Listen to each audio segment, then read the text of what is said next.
Yan, so kung kayo po ay naghahanap ng yung malapit na pong matirahan, no? So yung mga ready for occupancy nating mga units. So basically, fully constructed na po siya. However, mas mataas nga lang po yung kanyang equity kasi mas shorter na po yung equity period niya. So meron na rin pong certain cash out requirements po, no? So be ready lang pagdating sa mga ganyan. Pero yun nga po, no, ang advantage lamang po niya ay syempre mas mabilis na po siyang maipaprocess sa pag-ibig, no? So looking at the community, makikita po ninyo yung mga bahay, lalo na pag nasa along main road ka. So you have the liberty, no, to convert your house into bahay business. So yung iba, nagtatayo sila ng mga yan, maliliit na grocery stores, yan. Yung iba naman, no, na ayan, makikita po ninyo ongoing yung kanilang renovations ng kanilang bahay, yung mga kabahay. Yan. So, yan. Yan natin. So, pakita ko sa inyo yung setback sa likuran, no? And ano yung itsura once na i-cover na po ninyo yun, no? So, ito po yung setback sa likurang bahagi, mga kabahay. Kung titingnan po ninyo, yan. So, 2x4 po yung size niyan. Yan. Ngayon, kung makikita po ninyo, yan. So, ito, nilagyan na po nila ng linya. Yan, ito, makikita ninyo na tatakpan niya, no? So, dahil may poste dito, most likely, baka isagad nila to hanggang second floor, no? Pag kasi sinagad mo hanggang second floor yan, mga kabahay, so pwedeng-pwede po kayo magdagdag pa, no, ng isang kwarto sa taas kasi syempre, maluwag pa po yan. So, yan. Yan. So, of course, pagka mga ganito na, this will be categorized as major renovation. So, meron lang certain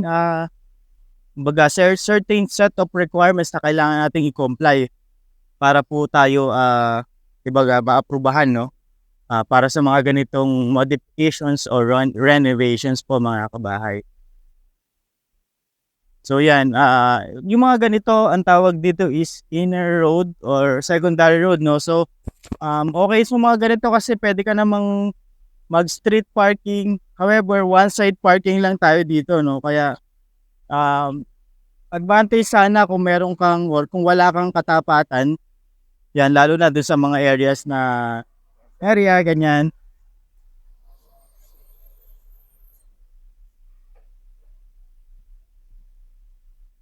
So yan, lakad lang tayo sa community. Pakita ko sa inyo yung mga units. Iba, marami na nakatira dito, no? Dahil marami na rin pong naaprubahan, no? Yung iba, for sure, naaprubahan na pero hindi pa nila natitira. So siguro, nag-iipon pa sila ng for renovation. Siyempre, pag na-turn over naman sa'yo, yung unit, hindi ka rin basta-basta titira muna, no? Kasi since bear type yung ating turnover, so maganda na i-renovate din muna natin kahit minimal renovation lang, di ba? Para syempre livable pa rin tulad ng paglalagay ng mga tiles, pintura. So, yung mga ganun. So, yan. This is phase 1 po, mga kabahay. Yan. Yung pag diniretso mo yan, papunta na po yan sa main entrance. Yan. So, by the way, ang Villa Marcela ay binubuo ng 3 phases. Phase 1, tulad nito. Phase 3, and phase 2 sa likuran natin, no? So, yung phase 2, yan, medyo mas matagal po yung kanyang turnover dahil nasa pre-selling pa po siya. However, kagandahan naman doon dahil mas stretch po, no, yung kanyang down payment terms with 0% interest. So, kung kayo po ay mas mababa po yung magiging monthly po ninyo. So ito, napakaganda ng kanyang corner units. Yan, so balik tayo. Yan.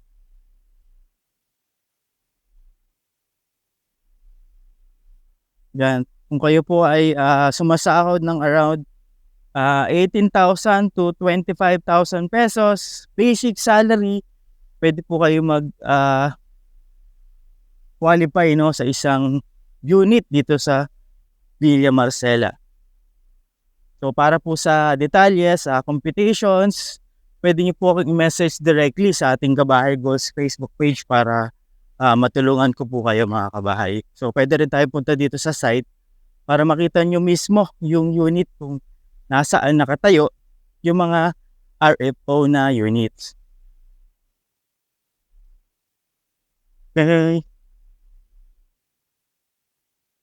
So yan yung mga kuryente. Hindi pa to ganun kausbong ika nga, no? Kasi syempre hindi siya katulad ng ibang housing projects na established at existing na talaga yung mga units. Yan.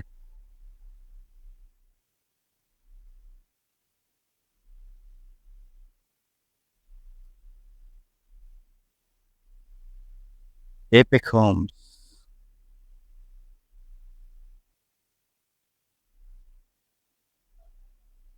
Ang tulad dito, no? Inner unit.